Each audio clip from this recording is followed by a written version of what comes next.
reunirmos-nos com amigos através da internet tem sido uma das marcas dessa pandemia.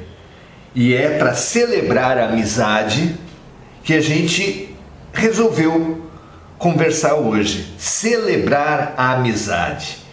Olhar a amizade do ponto de vista espiritual, como um exercício para o maior mandamento da vida, que é o exercício do amor. Muito bom, especialmente esse encontro nosso é um encontro para vocês, para mim, para os amigos espirituais. Somos todos amigos, somos todos alunos de amor. É esse o sentido, é essa posição que Jesus nos coloca, alunos de amor. E nesse aprendizado de amor, uma das lições fantásticas para todos nós sabemos disso, é a amizade. Então, vamos celebrar esse exercício de amor através da amizade no dia de hoje. Celebrar essa amizade, exercitar esse amor, realizar essa aproximação, começa, claro, por dentro. Assim como nós não dependemos de estar juntos dos amigos para mantermos amizade, a tecnologia nos faz isso. A tecnologia que nos proporciona a reunião mais essencial, muito mais do que a internet, é a oração. Então vamos para essa tecnologia, vamos nos dedicar a essa tecnologia da união, que é a amizade, no caso, pela internet e pela oração. Pai nosso que estais nos céus, santificado seja o teu nome de amor. Venha a nós, Pai, que somos o teu reino. Seja feita a tua vontade, que é essa aproximação, que é essa reunião no sentimento, tanto na terra quanto no céu, tanto com carne quanto sem carne, tanto na terra quanto nos inúmeros planetas. O pão nosso de cada dia, essa nutrição do corpo, que é o pão material, e a nutrição da alma, que é o afeto, nos dai hoje, nos dai todos os dias, como o ar que nós respiramos.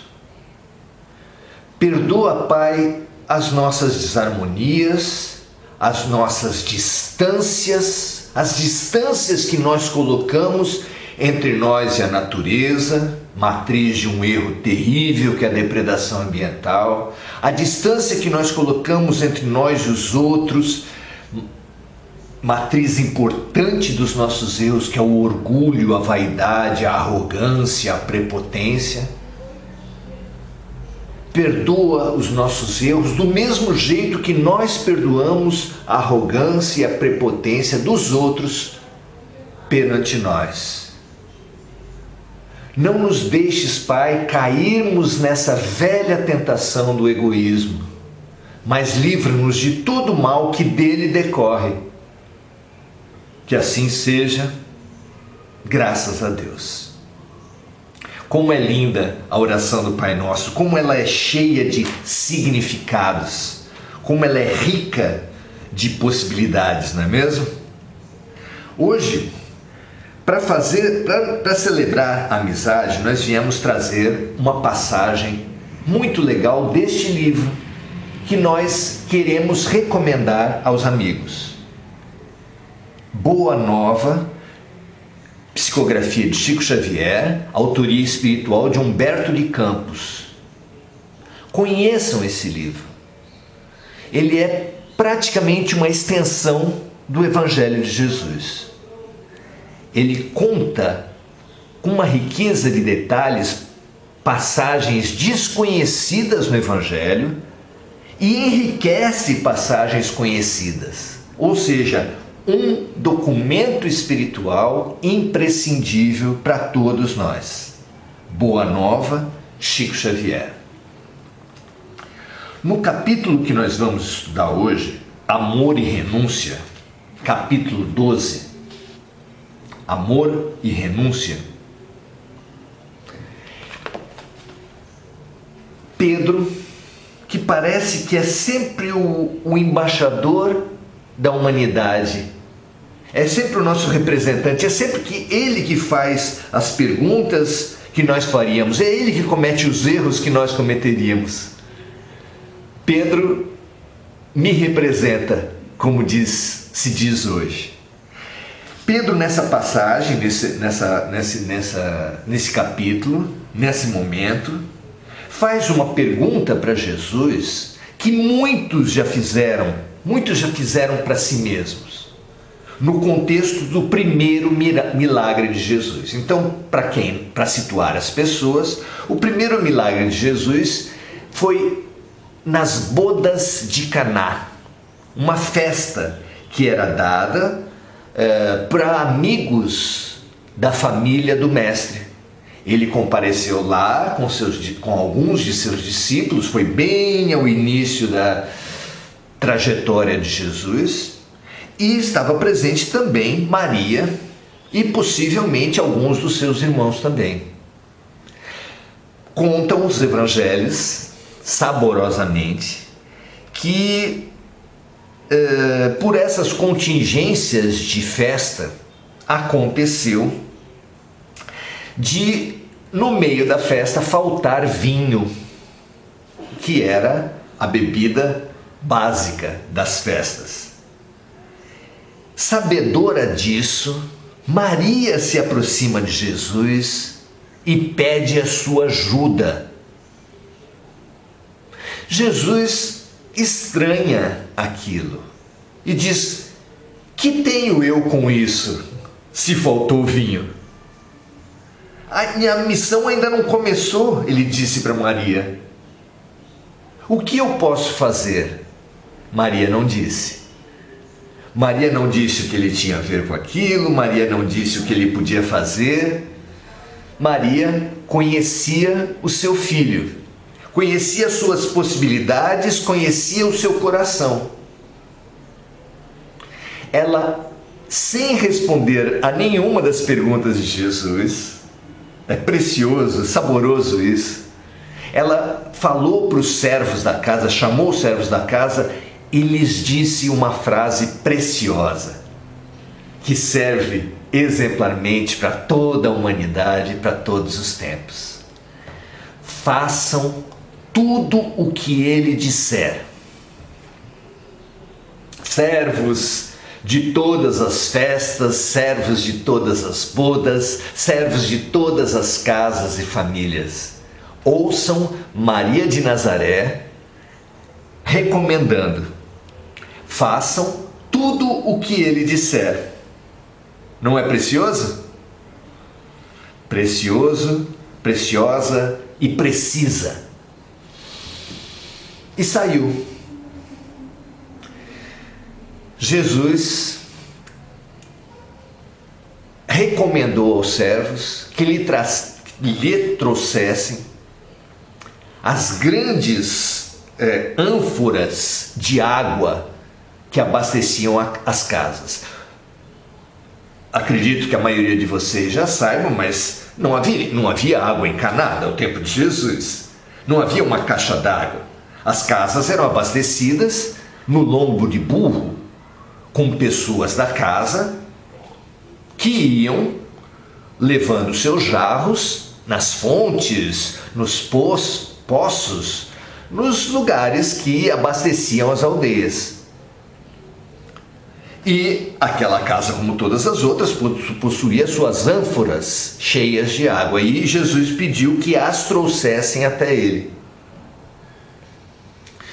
Pedido atendido, eles fizeram o que Jesus mandou. Será que muitos de nós temos feito isso? Aqueles servos fizeram o que Jesus mandou. E quando a ânfora veio até Jesus, ele apenas passou a pedir que servisse, que levasse o produto daquela ânfora ao mestre de cerimônias, ao coordenador da festa. As pessoas não entenderam nada, mas cumpriram o que Jesus mandava.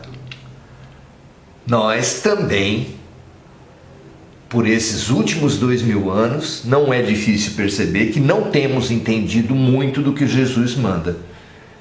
Mesmo assim, nós podemos obedecer. A criancinha nem sempre compreende tudo que os pais mandam, não é verdade? Mas sem compreender, pelo afeto, pela fé, pela confiança, elas obedecem.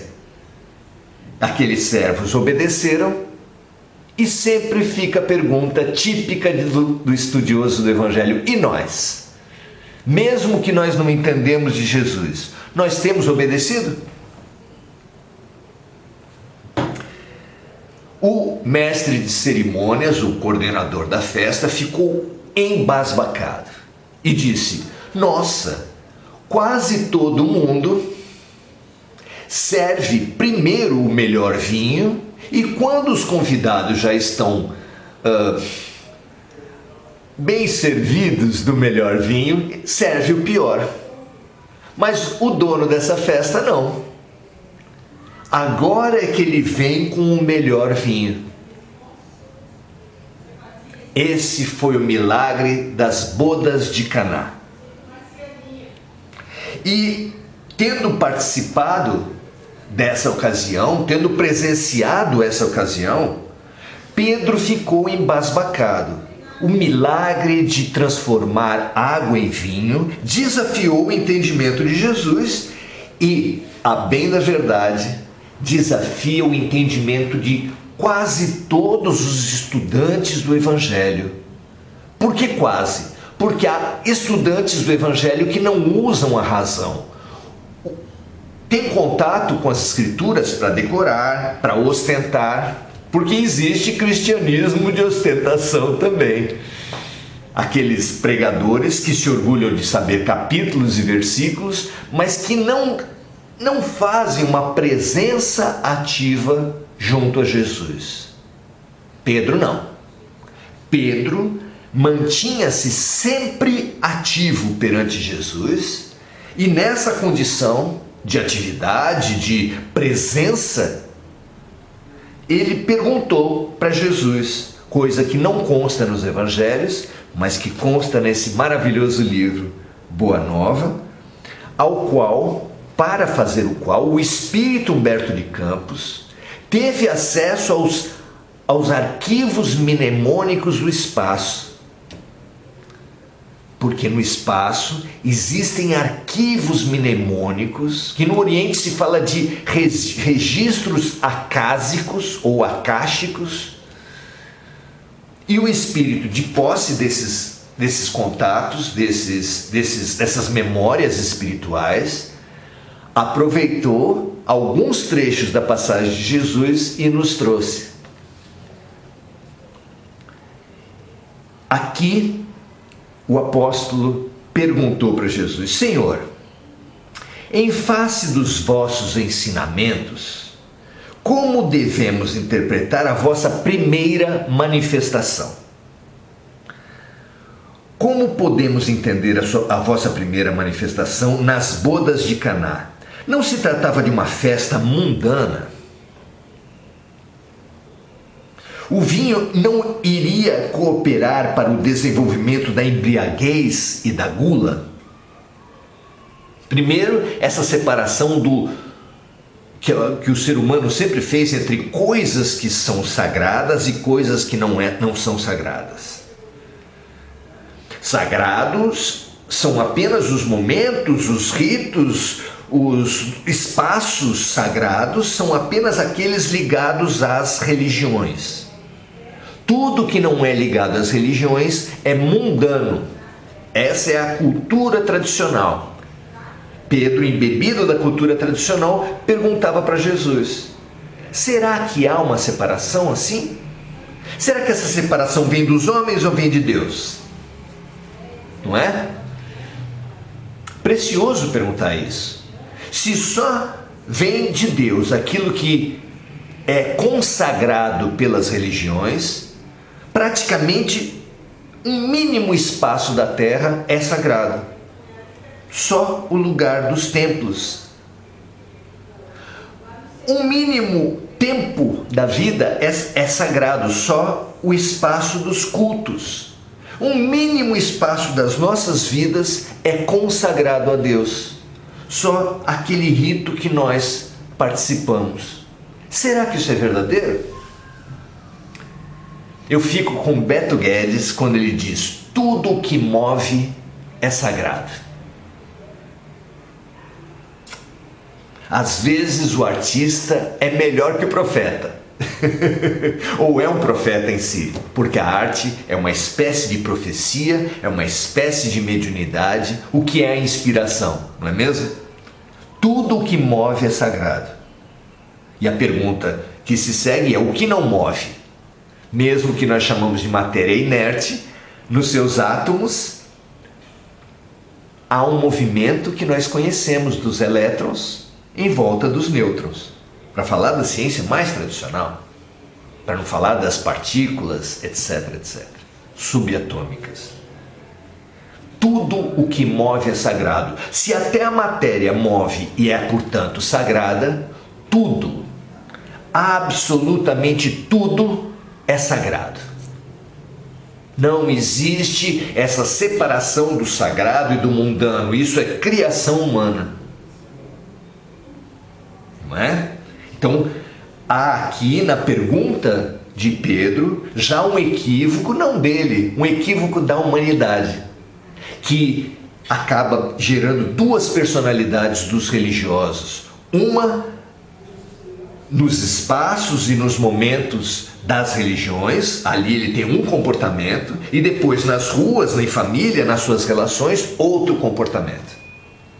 Essa é a hipocrisia que Jesus combateu tanto, escribas e fariseus hipócritas, um longo sermão que ele fez contra a hipocrisia. Então, primeira questão, essa questão do mundano e do sagrado, que só essa lição já vale um estudo, já vale uma reflexão constante, já precisa nos inundar de uma vontade legítima e vigorosa de fazer de todos os momentos, do banho, da faxina, da refeição, do respirar, um ato de religação com Deus. Inaugurar a religião do cotidiano, fazer de tudo que a gente faz na vida, tudo que a gente se movimenta na vida como sagrado. Tudo que move é sagrado. Então, essa primeira lição já é uma lição absolutamente fundamental para nós rompermos com a hipocrisia e alcançarmos o ensinamento de Paulo, que nos diz para ser sim, sim e não, não. Não tem essa questão de ter duas personalidades, uma sagrada e uma mundana. Isso é hipocrisia, isso é mentira, isso é quebra, isso é doença. Sejamos verdadeiros, sejamos autênticos, sejamos integrais, não é? Fazendo de tudo um exercício para Deus, como praticou Francisco de Assis, que chamava a cadeira de irmã cadeira, o animal de irmão cachorro, a planta de irmã planta. Tudo o que existia era seu irmão em Deus, porque tudo é fruto do Criador.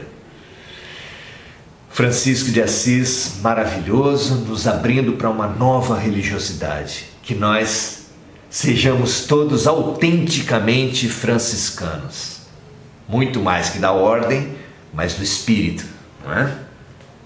Mas e a pergunta fundamental?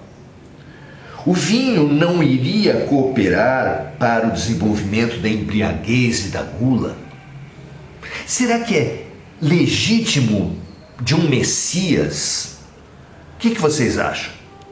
Será que foi digno de um Messias, de um mestre, de um representante de Deus na terra, como sem dúvida Jesus era? Há dúvidas quanto à divindade em si, correntes do cristianismo dizem que Jesus é Deus em si, na Santíssima Trindade, como Pai, Filho e Espírito Santo, ele seria Deus em si.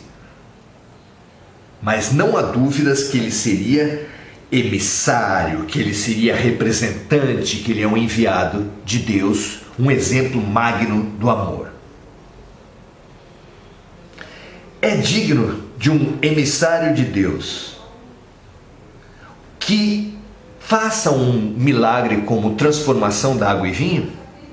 O que vocês acham? Não soa profano mexer com isso? Não soa mundano mexer com isso? Jesus compreendeu o alcance da interpelação e sorriu. Outra lição fabulosa. Raríssimos são os quadros de Jesus sorrindo. Mas assim como são raríssimos, são belíssimos. E mais do que belíssimos, as representações de Jesus sorrindo são transformadoras.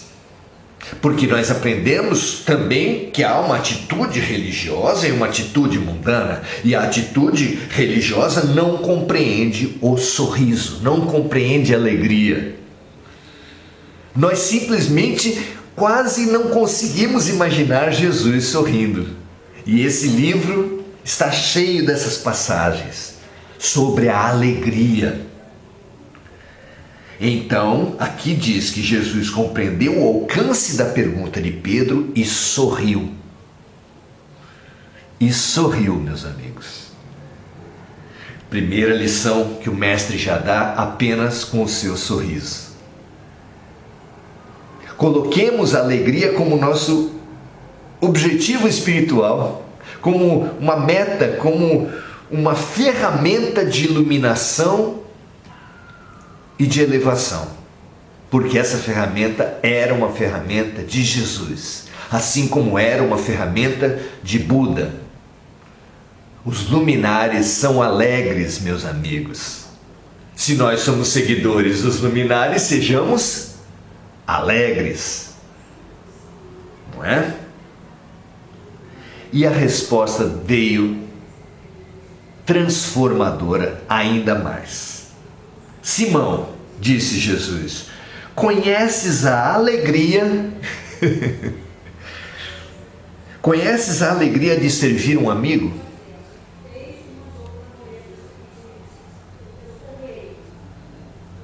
O que vocês acham disso? Conheces a alegria de servir um amigo?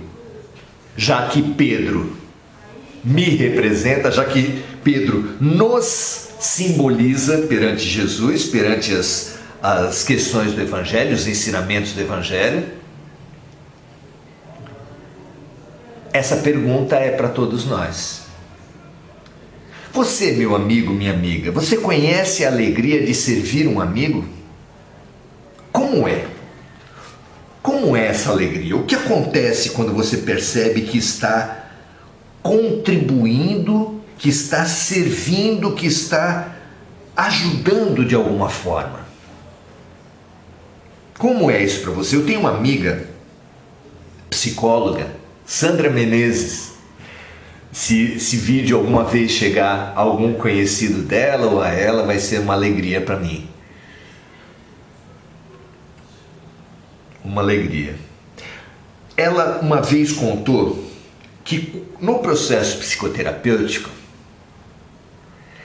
ficava alegre quando ela sentia o que ela chamava de efeito garrafinha. O efeito garrafinha foi uma imagem que surgiu para minha amiga lá dos primeiros tempos dos computadores, quando você dava um comando e o computador trabalhava aquele pedido que você tinha feito, ele tinha uma ampulheta que ficava girando até que o computador processasse o seu pedido e respondesse ao seu pedido. Hoje existem outros símbolos que representam o efeito garrafinha, mas naquela época o que simbolizava era a ampulheta. que ela chamava de garrafinha. E na psicoterapia, no ambiente da psicoterapia, o que ela chamava de efeito garrafinha é quando ela falava alguma coisa e a pessoa não respondia de imediato, não dava uma resposta padrão, não dava uma posição irrefletida. Ao contrário, quando uma pergunta que ela fazia no ambiente psicoterápico, no setting terapêutico, provocava uma parada, uma reflexão no atendido, ela festejava. Ela dizia assim: já valeu a minha consulta. Porque tirou a pessoa da comodidade, tirou a pessoa do previsível e possibilitou a ela um momento de reflexão, de reconsideração, de repensar as suas atitudes. Assim como a minha amiga psicóloga tinha essa alegria de servir os seus atendidos, todos nós já tivemos, certamente já tivemos, a experiência de, sendo buscado especialmente ou num certo momento qualquer, onde você percebeu que você conseguiu colaborar com a pessoa, conseguiu fazer com que ela saísse da inércia, do mecânico que é o viver. Não, você propiciou alguma reflexão que ela parou e repensou. Quando a gente percebe que uma pessoa repensa as suas crenças, os seus valores, as suas atitudes, você está ajudando uma pessoa. Você conhece essa situação? Jesus nos pergunta a todos: Simão, e aí você coloca o seu nome, Maurício, José, João, Maria, Marcos, Maura, Mônica, Márcida, Daniela. Vocês conhecem a alegria de servir um amigo? Esse é o combustível da nossa elevação espiritual. Se elevar-se espiritualmente é aprender a amar, e se a amizade é um evidente exercício para aprendermos a amar, a amizade, a fraternidade, o combustível para esse caminho, para essa trajetória, é a alegria de servir um amigo. Porque servir é o grande exercício e a fraternidade é quase amor, é quase chegar lá, é um estágio já avançado para esse nosso exercício, que começa com a cooperação, talvez, começa com a empatia, e a gente vai de exercício em exercício alcançando a solidariedade, alcançando a fraternidade, a caridade, a um certo ponto de chegar, enfim, ao amor. Você conhece esse exercício? Se você não conhece o exercício de servir a um amigo, você nem pode se dizer cristão, porque Jesus deixou absolutamente claro que conhece-se um cristão pelo amor que tiverem uns pelos outros. Amai-vos uns aos outros como eu vos amei. Se você quer ser o primeiro, seja aquele que mais servir, ou seja, conhece um cristão pelo exercício de servir. Mas mais do que o exercício de servir, sisudo, mecanicista, só ato externo, ele precisa ser imbuído da alegria de servir. Vocês já perceberam, vocês já se deixaram contaminar pela alegria de servir? Ah, que momentos inesquecíveis, abastecedores, planificadores e impulsionadores para outros momentos de servir é essa alegria. A alegria, meus amigos.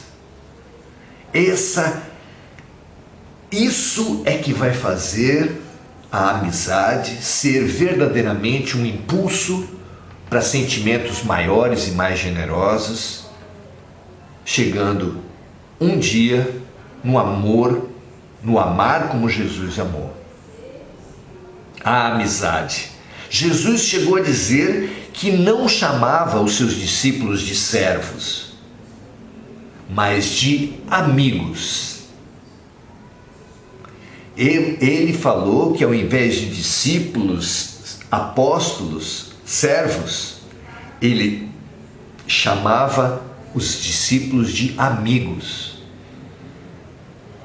Veja só, minha gente, nós que infelizmente, que tão tristemente, nos acostumamos com um modo de vida de distanciamento. Nós nos distanciamos muito, estamos agora apavorados com o isolamento social da pandemia, mas há muito tempo nós já tínhamos nos isolado.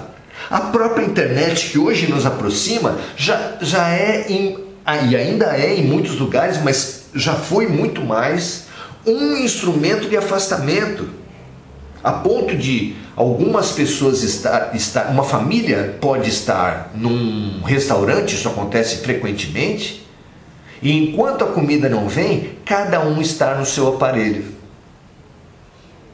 A ponto de um certo bar ter adquirido copos com o fundo irregular, que era para apoiar o copo no celular, impedindo assim as pessoas de ficarem retidas no celular.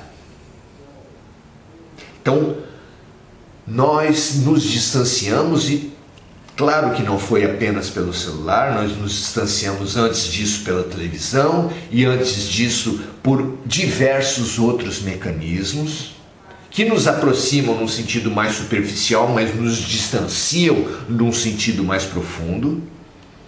E também nos distanciamos interpondo barreiras entre nós as mais variadas. Os homens são diferentes e melhores que as mulheres, os brancos são diferentes e melhores que os negros, os ricos, os espíritas, os evangélicos, os cristãos são melhores do que os religiosos de outras religiões. E assim nós vamos nos distanciando.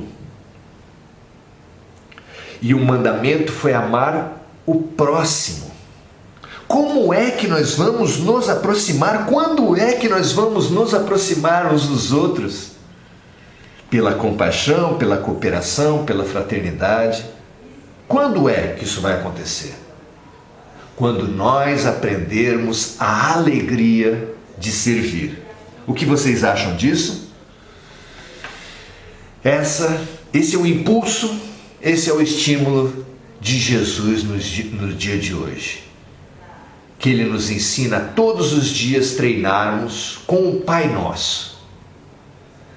Porque se Deus é Pai de tudo, Pai de todos os humanos, Pai de todos os reinos, Pai de toda a criação da terra, Pai de todas as humanidades e das criações de todos os universos, nós somos irmãos de tudo. Nós somos irmãos de todos.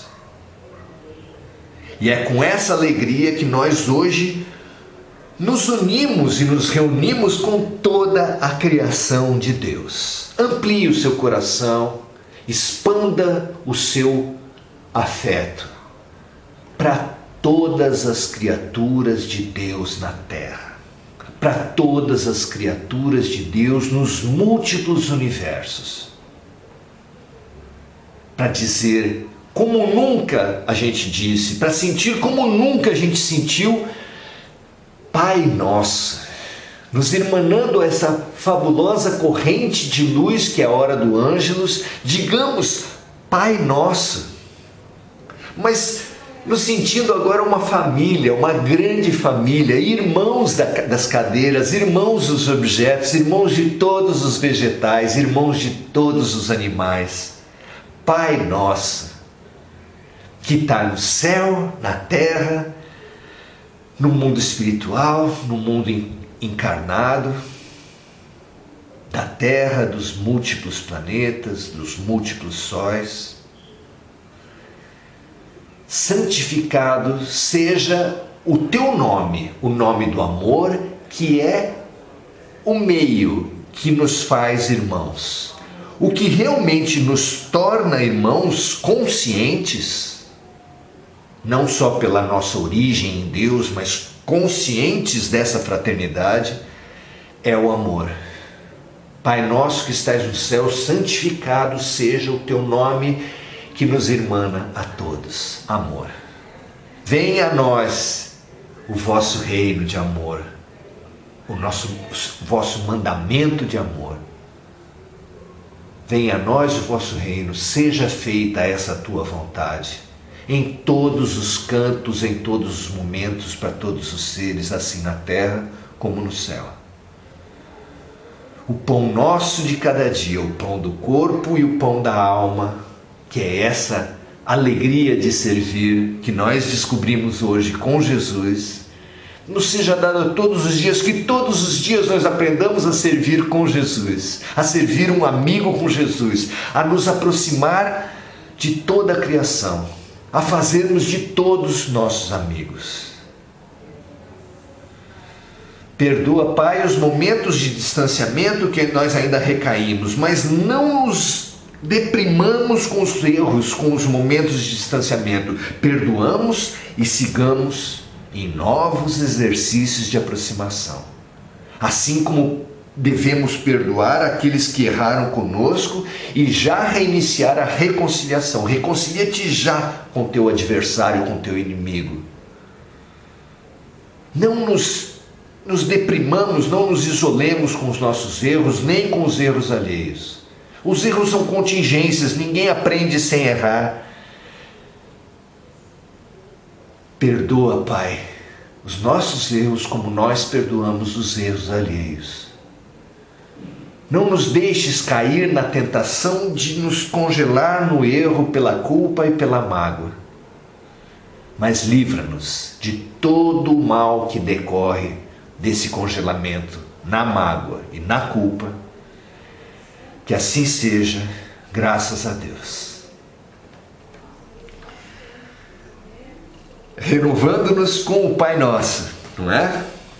Não se esqueçam, Boa Nova, primeira recomendação, mas também os nossos livros nós não deixamos de anunciar para vocês, como esse Prudente, a Saúde segundo Jesus, pensar todo o Evangelho de Lucas a partir, sob a ótica da saúde, uma ótica tão urgente para uma humanidade que vive uma provação coletiva no formato de pandemia.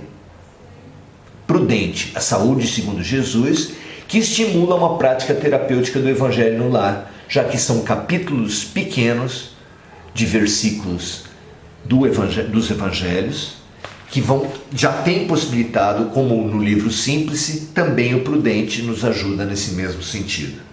As mensagens curtas de grãos de mostarda também têm favorecido a maravilhosa prática do Evangelho no lar. E Saulo e Paulo, para servir ao autoconhecimento, ferramenta imprescindível segundo Sócrates, segundo Jesus e segundo o Espírito da Verdade para Allan Kardec. O caminho para a nossa evolução é o autoconhecimento e a autotransformação. E ninguém se conheceu mais e se transformou mais do que Paulo de Tarso, que saiu de um Saulo assassino de cristãos para um Paulo luminar para a cristandade. Nada mais transformador, não é mesmo? Se vocês quiserem, os interessados, não o Boa Nova, porque eu só tenho um, mas o nosso Saulo e Paulo, Grãos de Mostarda e Prudente, busque-nos pelo MSN que a gente vai ver um jeito desse livro chegar até você, tá bom? Tá combinado. Vamos ver agora o que nós temos aqui pelos amigos, que é essa terceira parte. A primeira parte é a nossa exposição, a segunda a nossa comunhão na hora do Ângelus, e agora nós vamos trocar, um orientando o outro numa fraternidade de circular numa fraternidade horizontal, onde a gente usa a participação de uns para, sem dúvida, trazer o que os outros, o que todos nós mais precisamos nesse momento. Vamos ver quem traz para a gente as questões, as orientações. A Mônica da Silva fazendo sempre o seu fabuloso exercício de lembrar de desencarnados, lembrar de encarnados que estão precisando de ajuda. Lembrem-se também e compartilhem esse espaço. Chamem para agora, mas chamem também para depois, compartilhando essa live, compartilhando esse nosso exercício, tá bom? Vamos ver quem traz uma questão para a gente compartilhar e multiplicar. A Márcia Campos pede oração para o seu irmão muito doente, Cássio Maurício Ferreira de Campos. Que o Cássio, assim como os outros que estão nos corações e nos pensamentos, possam todos receber a nossa energia vital na forma mais luminosa de oração, para que os médicos do espaço, os ajudantes de Jesus, os obreiros de Jesus, tomem essa energia e curem, e ensinem, e fortaleçam, e encorajem, e vivifiquem esses irmãos. A todos eles, a paz e o amor de Jesus. Depois nós temos mais o quê? Leila Gunning nos fala assim: religar com Deus em todas as situações, autenticidade, sem diferentes pesos e medidas.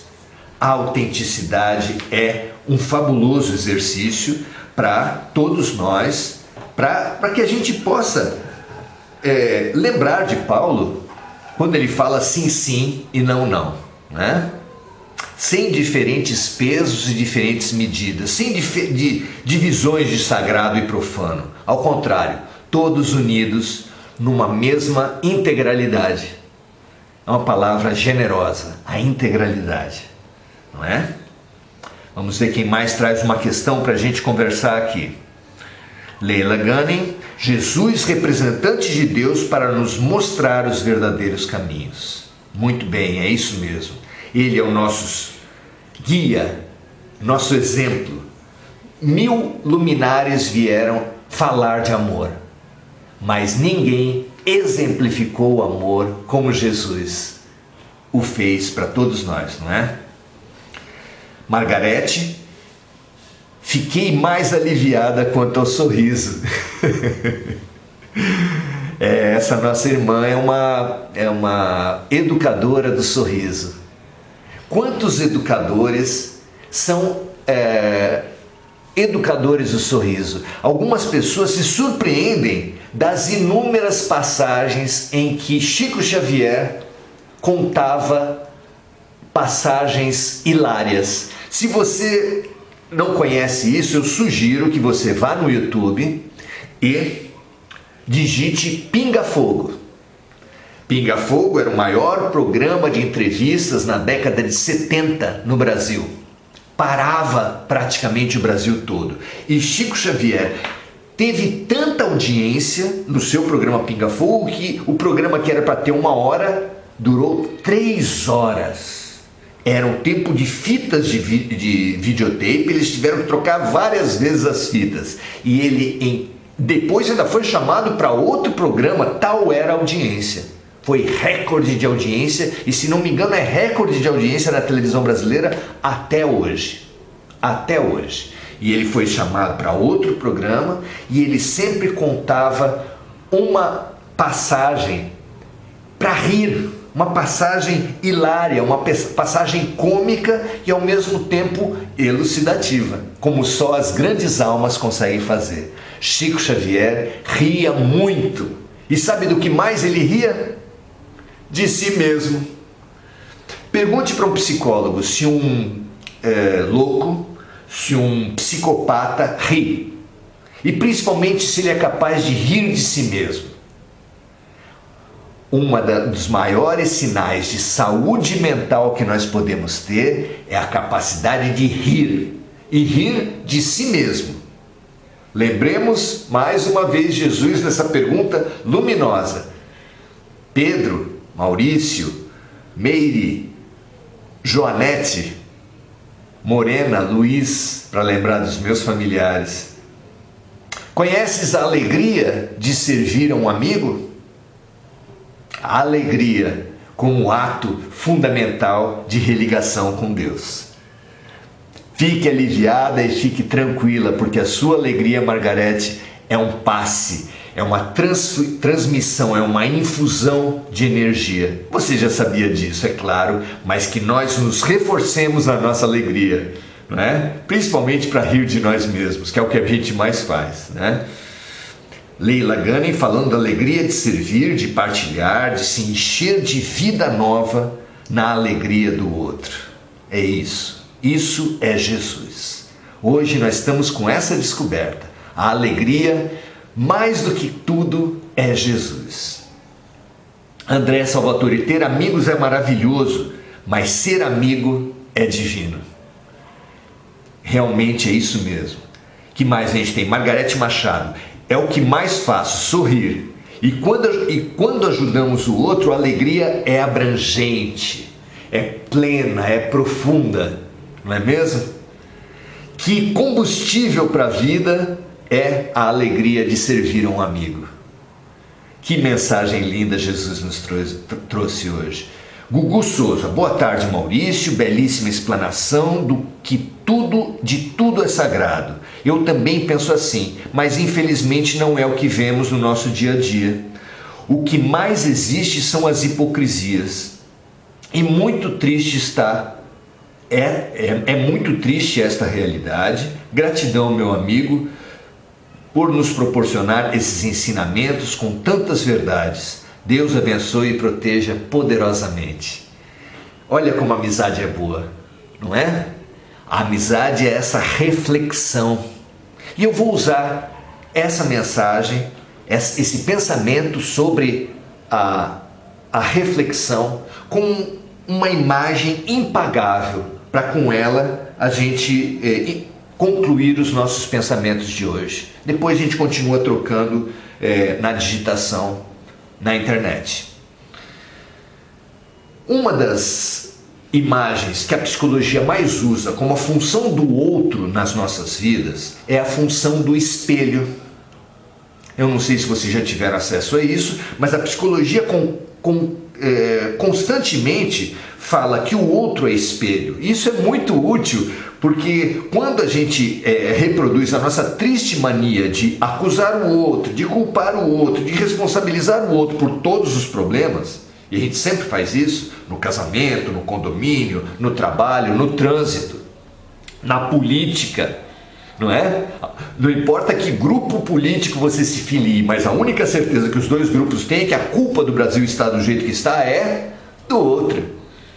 Sempre a gente faz isso. Quando você percebe essa função que o outro tem nas nossas vidas, que é espelho, você vai perceber que quando você acusa o outro, você está acusando a si mesmo. Quando você violenta o outro, você está violentando a si mesmo. Somos como braços de um mesmo corpo, que a cada vez que um braço machuca o outro, ele sente dor. E a experiência da violência é estranha para ele, porque ele agride o outro, mas esse braço sente dor também. É porque ele pensa que ele é dois, mas na verdade um braço é membro de um corpo. E quando um braço agride o outro, ele também sente dor. Nós somos membros de uma unidade. Quando a humanidade perceber que nós somos um, somos todos um, não haverá mais sentido na violência, porque a cada vez que eu acuso o outro, cada vez que eu agrido o outro, eu sou o primeiro a me doer. Já imaginou quando nós descobrimos essa verdade, como tudo vai se transformar? É uma frase que une o espiritualismo oriental e ocidental. Somos todos um. É o fim da violência, e é o início mais profundo da fraternidade, não é? Então, a cada vez que você perceber que o outro é espelho para si, você vai também fazer a outra pergunta: mas eu também não sou espelho para o outro? Sou. Se o outro é espelho para mim, eu também sou espelho para o outro. E aí surge a imagem magnífica. Somos espelhos uns para os outros, mas cheio de sujeira. Quando o espelho está muito sujo, ele propicia a reflexão? Não. Por isso é que nós temos vivido irrefletidamente. Olha que lindo isso. Temos vivido irrefletidamente porque os nossos espelhos, nós e os outros, estão sujos. Daí vem que o grande trabalho para quem é espelho e não consegue refletir porque está sujo, qual é o grande trabalho que surge? Qual é a grande tarefa que surge? A limpeza, o servir. Vamos nos limpar uns aos outros? Quando um espelho limpa o outro e se deixa ser limpado pelo outro, acontece um milagre, gente. Acontece um milagre na vida da gente. Se nós nos deixarmos servir pelos outros, porque isso também é humildade, isso também é amizade, deixar-se servir. Quando nós nos incumbirmos de focarmos a nossa amizade no serviço ao outro, porque isso também é amizade. Amizade é servir, não é só beber, comer, não é só conveniência, nem é só aparência. Quando nós fizermos esse exercício, seremos dois espelhos limpos, um na frente do outro. E esse será um momento mágico de todos nós. Porque o que acontece quando um espelho fica limpo na frente de outro espelho limpo? Isso mesmo. Quando um espelho limpo fica na frente de outro espelho limpo, eles se refletem mutuamente. E se refletindo mutuamente, os dois espelhos vão ver o quê? O infinito. Um espelho limpo na frente de outro espelho limpo são capazes de produzir o infinito, de se ver o infinito. Ou seja, ver a si mesmo compreende ver o outro. E ver a si mesmo e ver o outro é também ver o infinito. É uma das expressões mais concretas e mais simbólicas do amar o próximo como a si mesmo, um ato reflexo, e amar a Deus sobre todas as coisas. Não é? Eu amo o Deus em ti, como tu amas o Deus em mim. E nós dois amamos o Deus que está em todas as coisas. Que assim seja, meus amigos, minhas amigas. Que nós louvemos e pratiquemos sempre a amizade como a alegria de servir aos outros, a alegria de nos aproximar uns aos outros pelo serviço, pela limpeza, pela prática religiosa mais prazerosa que tem, que é a amizade. Viva a amizade! Um grande abraço a todos e até a próxima, todas as quintas-feiras às 19h30, todos os domingos às 17h30. São os nossos encontros. Um grande abraço para todos, até a próxima!